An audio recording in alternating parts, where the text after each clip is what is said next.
මම මේ කියන ක්ලිප්ස් එච්චරම වැදගත් දේවල්ම නෙවෙයි. හැබැයි ඉතින් පොඩි හරි වැදගත්කමක් තියෙන්න බැරි නෑ ඔයාට. මම මේ දැන් කතා කරන්න යන්නේ කෑම ගැන.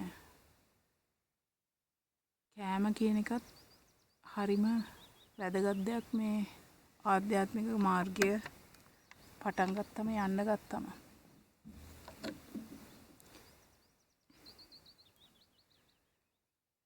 කෑම ගොඩාක් සම්බන්ධයි සිතිවිලි වලටත්. සිතිවිලි වැඩි වෙනකොට කෑම වැඩියෙන් ඕන. සිතිවිලි අඩු වෙනකොට කෑම ගන්න ප්‍රමාණය අඩු වෙනවා. සිතිවිලි අඩු කරන්නේ කොහොමද? සිතිවිලි සම්බන්ධයි හිතේ තියෙන පරණ සිතිවිලි වලට අලුතෙන් එන තොරතුරු වලට අපේ මේ පංචේන්ද්‍රයන් වලින්. ඉතින් මේ ඔක්කොම හරිම සම්බන්ධයි ඔක්කොම. ඉතින් ඒ කියන්නේ අපි බලෙන් ඔක්කොම මේව වහන්න බෑනේ සලායතන. ඒ වුණාට අපිට පුළුවන් ඒ වගේ කිසියම් සංයමයක් කින් ඒව පාවිච්චි කරන්න. ඉතින් ඒකටත් බලපානවා හොඳට විඳලා තියෙන්න ඕන. හොඳට විඳම ආයෙච්චර බලන්න දෙයක් තියනවාද කියලා හිතෙනවා. ආයෙච්චර කතා කරන්න දෙයක් තියනවාද කියලා හිතෙනවා. ආයෙච්චර රස කරලා කන්න දෙයක් තියනවාද කියලා හිතෙනවා. හැබැයි අපිට කඩිමුඩියක් ඇති වුණොත් එහෙම පීඩාවටපත් වුණොත් ස්ට්‍රෙස් වුණොත් ඒව වහන්න අපි ගොඩාක් වෙලාවට අපේ ඇඟේ ගොඩක් වෙලාවට හොඳ නැති සංවේදනා එනවා එහෙම වුණාම. හොඳ නැති සිතුවිලි එහෙම නැත්නම් හොඳ නැති ඒව කර්ම අලුත් කර්ම කියලා කියන්නේ ඒවට. පරණ කර්ම අපි ඔකොටම තියෙනවා. ඊට අමතරව අපි අලුතෙනුත් හදනවා ඒවා. ඒවෙන් ඒකල තමයි මේක දිගට දිගට ස්පයිරල් එකක් වගේ යන්නේ. එතකොට මම මේ ලොකු වචන මොනවද දාන්න නැතුව කියන්නේ. එතකොට මේ එහෙම වුණාම මේ කෑමත් ගොඩක් අවශ්‍ය වෙනවා. ඉතින් එතකොට මේ කෑම කතාවට තව පැත්තකුත් අපිට සම්බන්ධ කරගන්න පුළුවන්. ඒ තමයි මේ ඔය හිත පැත්තෙන්නේ කිව්වේ. ශක්තිය පැත්තෙන්. දැන් අපිට පණ නෑ වගේ වෙනකොටත් අපි කරන්නේ කන එක. අපි සමහරවිට හිතවිලි නිසා අපිට පණ නැති වෙනවා. ඒ කියන්නේ මොනවා හරි නරක සිතුවිලි ඇවිල්ලා හරි දුක හිතෙන ඒවා හරි තරහ හිතෙන ඒවා හරි අපේ ශක්තිය අරන් යන්නේ. එහෙම නැත්නම් අපිට නරක අපිට වේදනාව දෙන ඒවා වෙනුත් අපිට මේ අපි ශක්තිය නැති වුණාම අපි ඉක්මනට කරන්නේ අසීයෙන් ගිහලා කන එක. ඉතින් ඒ නිසා එතකොටත් ප්‍රශ්නයක්. මොකද කෑම දාපු ගමන් අපේ ශරීරය නිකන් නලයක් වගේ කියමුකෝ. නලයේ ඇතුලේ මැද හරියේ ගුලියක් වගේ හිර වෙලා වගේ. නේ? ඒතර එහෙම වුණාම මේ අපි තුමු පර්යංකයකට වාඩි වුණා කියලා. දැන් මේ මගේ කතා කොහොම යන්නේ පර්යංකය අන්තිමේ පදනම් කරගෙන. ඒ කියන්නේ පර්යංකය තුලින් ශුන්‍යතාවපත්‍ය අත්දකින්න පැත්තනේ අපි මේ කතා කරන්නේ. එතකොට ඒ නිසා කෑම ගැන එක පාට අපිට මේ රිසල්ට් එකක් කන්ට්‍රෝල් කරන්න බෑ. හේතුව තමයි අපිට මොනවා හරි දෙයක් කරන්න පුළුවන්. එතකොට මේ අපිට තියෙන්නේ දැන් කෑම ගැන ගත්තම මේ එක පැත්තකින් අපිට පුළුවන් දැන් හිත ඇවිල්ලා අපිට කියනවා දැන් මේ අපිට පණ නෑ ඇඟට කන්න කියලා කියනවා. එහෙම නැත්නම් අපිට දුකයි කන්න කියලා කියනවා. අපිට තරහයි කන්න කියලා කියනවා. එහෙම වෙලාවට අපි පුරුදු වෙන්න ඕන. සමහරවිට අපිට ඒක බැරි වුණත් අපි නිකන් බලෙන් වගේ පුරුදු වෙන්න ඕන. පුරුදු හරි වැදගත් මේ ගමනේදී. ඒක තමයි අර කබායක් වගේ භාග්‍යතුන් වහන්සේ ගොඩාක් අර සිල්පද දීලා තියෙන්නේ. ඉතින් ඒ වගේ නෑ මේ එතකොට අපේ මේ අර ශක්ති ශේෂ්ත්‍රයක් තියෙනවනේ දැන් ඇතුලේ ශක්තිය ගැබ් වෙච්ච නිකන් චක්‍ර වගේ ඒවා. ඒ වගේත් අපි පහළ චක්‍රවල අපි එතකොට ඉන්නෙත්. එතකොට අපි එක්කෝ අපේ ශක්තිය ඉහළට ගන්න ඕන කොහොම හරි. සතුට, ස්තුතිවන්තභාවය වගේ තැනකට අපේ හදවත පැත්තට කිට්ටු වෙන්න අපේ මට්ටම හදා ගන්න ඕන. එතකොට එහෙම කරගන්න ඕනේ එහෙම තමයි කරගන්න. ඉතින් ඒ නිසා අපි පරිසරය ගැනත් පොඩ්ඩක් හිතන්න ඕන. අපි හිතමු නිකම් කෑම ගොඩක් තියෙන අඩු බාල වයිබ්ස් තියෙන කුස්සියක් වගේ පැත්තකින් යනවා කියලා. එතකොට ප්‍රශ්නයක්. ඒ වගේම දැන් අර සමහර ස්වාමීන් වහන්සේලාත් කියනවා අපිට පේනු නැතුණාට අපි විතරක් නෙමෙයි මෙතන ඉන්නේ. තව ගොඩාක් කට්ටිය අපිට පේන්නේ නැති ගොඩාක් කට්ටිය ඉන්නවා. අපිට ඒවා පේන්නේ අපේ ස්පෙක්ට්‍රම් එකට. එතකොට ඉතින් ඒගොල්ලන්ගේ අවශ්‍යතාවත් ඒගොල්ලන්ටත් මෛත්‍රී කරගෙන එහෙම ඒගොල්ලන්ට ආදරය කරන්න ඕන කාටත් මෛත්‍රියෙන්. එතකොට ඒගොල්ලන්ගේ කතාවකුත් උතන්ට එකතු වෙනවා. එතකොට ඒගොල්ලත් සග්ගාලා ඇවිල්ලා අපේ ඇඟවල හරහා කෑම කන්න පුළුවන්. ඉතින් ඒවත් තියෙනවානේ. ඉතින් ඒ නිසා අපිට ආරක්ෂාවක් නැත්තම් අපිට අවුරා එකක් නැත්තම් අපේ වටේ හොඳ ආරක්ෂාවක් නැත්තම් ඒකේ භාවනා කරාම එහෙම අර දැන් ගොඩක් තියෙනවානේ ආරක්ෂාව.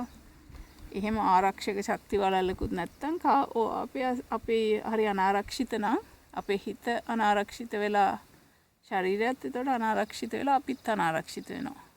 ඉතින් ඒ නිසා අපිට කරන්න තියෙන්නේ මොනවා හරි දෙයක් වුණාම අපි ටක් ගාලා ඒක ඩිස්ට්‍රැක්ට් කරලා හොඳම දෙයක් තමයි ඉතින් ඒ රුටීන්ස් වගේ සාමාන්‍ය දිනචරියාවක් හදාගෙන මේ යෝගා හරි හොඳයි.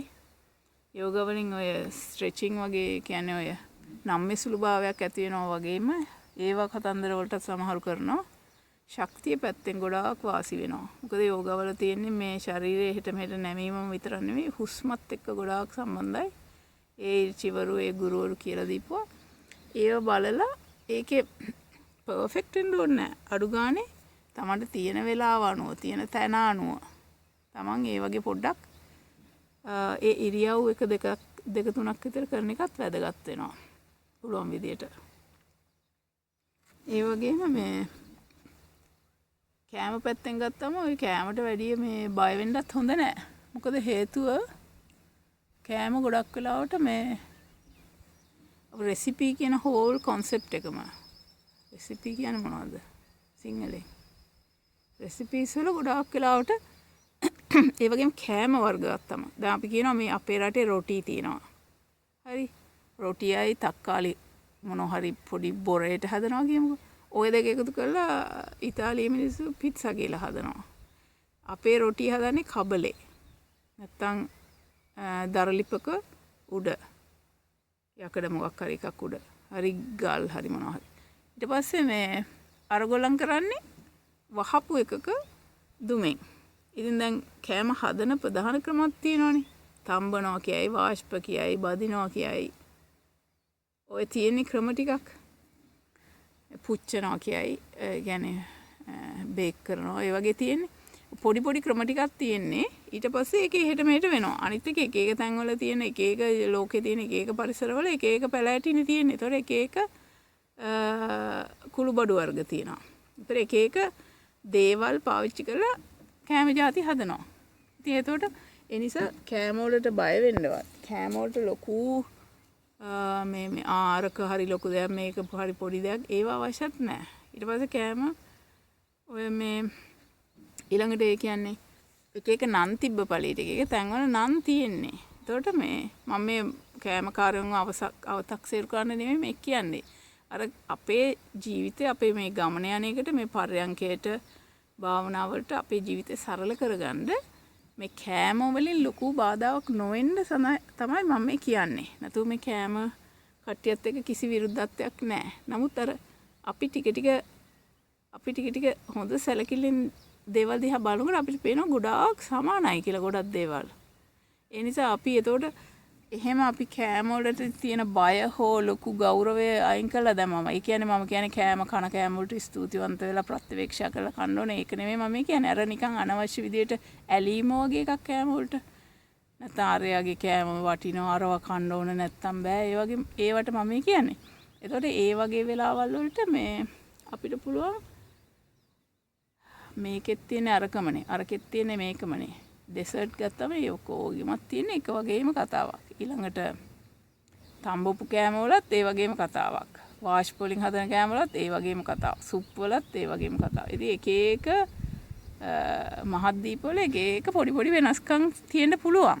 නමුත් ලොකු ඒගොල්ලන්ගේ කට දිව පාවිච්චි වෙන විදියට ඒ වචන උච්චාරණ අනුව කට මෙහෙවන විදියට එක නම් තියෙන්න පුළුවන්. ඒ වුණාට මේ ලොකුවට ඒකේ එච්චර දෙයක් නැහැ. ඒ නිසා ඒ වගේ දේවල් කතා වෙනකොට ඒවට එච්චර ශක්තියක් වියදම් කරන්න අවශ්‍ය නැහැ. ඒතකොට එහෙමයි ඒ කෑම පිළිබඳව. ඒතකොට කෑම වලින් එහෙම අපි සරල වෙනවා ඊට පස්සේ. කට දිව සරල වෙනවා ඊට පස්සේ. දැන් ওই භාවනා මධ්‍යස්ථාන දවස් ගණන් භාවනා කරන්න ගියාට පස්සේ ඊට පස්සේ ඇවිල්ලා කන්නත් බැරි වෙනවා. ඊට පස්සේ ওই සත්තුන්ගේ කෑම මස් මාළු වලටත් තියෙන ඒක ගැළපෙන්නේ නැති ගතියක් එනවා. මම ඔයගේ ලොකු සංකීර්ණ කතා කියන්නේ නැහැ. නිකන් ඒවා ගැළපෙන්නේ නැති ගතියක් එනවා මේ පරිභෝජනය කරන්න. ඉතින් මේ ඒක ගැන සතුටු වෙලා ඒ ගැළපෙන දේවල් තමන්ගේ ශරීරයට ස්තුතිවන්ත වෙන්න ඕන. අපි නිතරම මේ ශරීරය නිසා තමයි අපිට මේ ගමන යන්න පුළුවන්. ශරීරය නිතර පිරිසිදුව තියාගන්න එකත් වැදගත්. ඒ කියන්නේ අපි කියමු හොඳට මූණ හොදන ඒවා, ඇඟපත හොදන ඒවා, ඇඟපතට අවශ්‍ය කරනවා නම් හැම කියන එක වේලෙලා යනවා නම් ඒක වේලෙන්න නොදී ආරක්ෂා කරගන්න ඒවා. මූණ ආරක්ෂා කරගන්න එක. මේක පටලව ගන්න එපා. මේ මූණ තමන්ගේ තියෙන මූණට වඩා විශාල කරගන්න මූණක් නෙවෙයි කියන්නේ. ඒ කියන්නේ මේ දැන් මූණ කියන්නේ මූණේ පේශි වලින් අපි hina වෙනවනේ. hina වීම කියන්නේ hina වෙනවා කියන්නේ මේ දත් පෙන්නලා hina වීමක් නෙවෙයි. නිකන් අර මූණේ පේශි වලින් ලස්සනට අපි කරුණාවෙන් මෛත්‍රියෙන් සත්තු දිහා ඇස් වලින් hina වෙන ඒවට අපිට මූණ අවශ්‍ය කරනවා. ඒ නිසා මූණ මේ හරිම මේ මම භාවනා කරන්නේ ඒ නිසා මම කවදාවත් මේ මූණ කණ්ණාඩියකින් බලන්නේ නැහැ. ඒව අවශ්‍ය නැහැ. සාමාන්‍යයෙන් සිහියෙන් මම මේවා කරන්නේ අනිත් අයට සතුටක් දෙන්න. එහෙම සතුටක් කියන්නේ මේ අමුතු සතුටක් නෙවෙයි. නිකන් මෛත්‍රී සහගත කරුණාවෙන් මෛත්‍රියෙන්. ඒ කියන්නේ මූණේ පේශි වලින් මූණෙන් ගොඩක් එක්ස්ප්‍රෙෂන්ස් දැන් සතෙක් වුණත් අපේ බලන්නේ කකුල් දෙක දිහා නෙවෙයිනේ. ඇස් දෙක දිහා මූණ දිහානේ. ඒ නිසා ඒ මූණේ තුලින් ඒකේ පේශි මේ ස්නායු ගොඩාක් තියෙනවා මූණේ. ඒවා සම්බන්ධයි. ඒ නිසා ඒවයින් අපිට පුළුවන් යම්කිසි අපේ ශක්ති සම්ප්‍රේෂණය මට නම් තේරෙන්නේ නැහැ ඒවා. ඒ වගේ සම්බන්ධයක් තියෙන්න ඕන. එතකොට එහෙම වුණාම මේ හරි වැදගත් ඒවා හරි විදියට තියාගෙන ඉන්න එක. නිකන් නඩත්තු කිරීමක් හැටියට. නඩත්තු කිරීමක් හැටියට කරන්න ඕනේ. ඉතින් ඒකේ වහලෙක් වෙන්න කියනම නෙවෙයි. දැන් ඒ කියන්නේ සමහරලාට අතනේ දුවගෙන ගිහිල්ලා එහෙම එකක් ලොකු දෘෂ්ටියකින් ඉඳගෙන කරන එකක් ගැන නෙවෙයි කියන්නේ. සාමාන්‍යයෙන් එදිනෙදා දිනචරියාවේදී ඒවා ස්තුතිපූර්වකව පොඩි වෙලාවක් පාවිච්චි කරලා හරි පිරිසිදුකමයි නඩත්තුවයි අවශ්‍යයි. කෑම වලට ගියොත් කෑම එතකොට ඒ වගේ ශක්තිය මේවා වෙන වතුර ගොඩාක් බොන්න පුරුදු වෙන එක හොඳයි. මේවා හැමතැනම හැම එක්කෙනෙම කියනවා වතුර ඊළඟට කෑම ඊට පස්සේ කෑම හපන එක තුලින් ලොකු දෙයක් කරන්න පුළුවන්. අර අපේ මනස ගොඩක් වෙලාට ඇවිල්ලා ලොකු කතන්දරයක් කියනවා. ඔයාට හොඳටම බඩගිනි අර ගොඩක් කන්න මෙච්චරක් කන්න කියලා. ඒක වෙනස් කරන්න පුළුවන් මේ අපි අර විදියට හපනකොට 100ත් එතනට එනවා. 100 ආපු ගමන්ම අපිව හරියට 100 නිකන් අම්මා කෙනෙක් වගේ 100 නිකන් ලොකු ගුරුවරෙක් වගේ. ඒත් 100 ඇවිල්ලා අපිව සම්පූර්ණයෙන් අපිව ආරක්ෂා කරනවා. සතිය නේද? ඒකට ඒවා පාවිච්චි කරන්න ඕන මේ අපි කෑම කන වෙලාවට එහෙම. කෑම සමග. ඒතර හරියට බලන්න ඕන අපිට බඩගින්නක්ද තියෙන්නේ වතුර තිබහක්ද තියෙන්නේ. නැතු මොකද මේ මෙතන මේ නලයක් වගේ තියෙන ශරීරයේ මැද මේ ගුලියක් වගේ බත් ගුලියක් දැම්මොත් එහෙම මේ අර භාවනාවේදී ප්‍රශ්නයක් වෙනවා. ඒක මේ තීන මිද්දේ නිදිමත විතරක් නෙවෙයි. මම දැකපු දෙයක් තමයි අර බට වගේනේ. ආහාර මාර්ගයේ බට ගොඩක් වගේනේ තියෙන්නේ. ඒ බට ASCII අර මෙහෙන් හුලම් පිරෙනවා, වතුර පිරෙනවා, ගිල්ලොත් එහෙම කපන්න නැතුව හිතන්නකෝ. ඉතින් ඒ නිසා මේ ඒවා ඊට පස්සේ අර භාවනා කරන්න එහෙම ගියාම ඒ සම්පූර්ණයෙන්ම භාවනාව අසාර්ථක වෙන්න පුළුවන්. මම මේ ලොකු කෙනෙක් විදියට නෙවෙයි කියන්නේ සාමාන්‍ය භාවනා කරන කෙනෙක් විදියට. ඉතින් ඒ නිසා ඒවා ගැන පොඩ්ඩක් හිතලා ඒවත් හරියට හරි ගස්ස ගන්න ඕන. කෑම හදන ඒවා පවා හරිම සරල විදියට කුස්සියට අපි ගියොත් ෆ්‍රිජ් එක බැලුවොත් එහෙම මේවා තියෙන මෙතනින් මේවා කරන්න පුළුවන් කියලා ඒවට බය වෙන්න මෙයාට කෑම හදන්න පුළුවන් මට හදන්න බෑ එහෙම එකක් නෑ. හරි ලේසි. ඒකේ පොඩි කතන්දර ටිකක් තියෙන්නේ. ඒ වගේම පෝෂණයේ අර රෝ ෆුඩ් වලට ඒ කියන්නේ අමු ආහාර වලට කිට්ටුවෙන් ගන්න ඒ කියන්නේ කෘමිනාශක තියෙන බාල ආහාර ගැන නෙමෙයි මම කියන්නේ. පිරිසුදුකමක් තියෙනවා නම් පස් වෙලාව කියනනම් තමන්ගේම ආහාර තමන්ටම ගෙදර හදාගන්න ඒ වගේ අපි කතා කරමු පස්සේ පුළුවන් නම් ඒ වගේ අනිත් එක මේ කැලෑවල් වල තියෙන කොළ ಜಾති මන් දන්න එක මහත්තයෙක් ගුරු මහත්තයෙක් කිව්වේ හොඳ පරණ තාලේ බතුයි කොළයි කියන්න බැරි තරම් ගොඩක් තියෙනවා අනිත් එක මේ තොරතුරු ගොඩාක් පටලවල දීලා තියෙනවා මේ ගොඩක් මේ ප්‍රසිද්ධ මාධ්‍යවල අරව මේවා ප්‍රසිද්ධ තැන්වල ඒවා 100%ක් හරිත් නෑ අනිත් එක අපි හරි දුර්වලයි අපි හරි මේවයි අපිට අර පෝෂණය නෑ මේක නෑ කියලා කියන්නේ ඒවා හරියටම තමන්ගේ ශරීරයෙන් හරියට බලන්න මේ ඒවා ඇත්තද බොරුද කියලා තමන්ම මොකද ඒ ආහාර කියන ෆීල්ඩ් එක ආහාර කියන ශාස්ත්‍රය ඊටාම গুপ্ত ශාස්ත්‍රයක් ඒ කියන්නේ ඒක ගැන කවුද නෝනා කෙනෙක් මේ ගෙවල් වල තියෙන ෆ්‍රෝඩ්ස් නරක හොරමරකම් හොයන්න පටන් ගත්ත ගෙවල් විකිණීම අරම ඒවා යාට හොයන්න පුළුවන් වුණා. ඒ රියල් එස්ටේට් ඔය ඒ වගේ.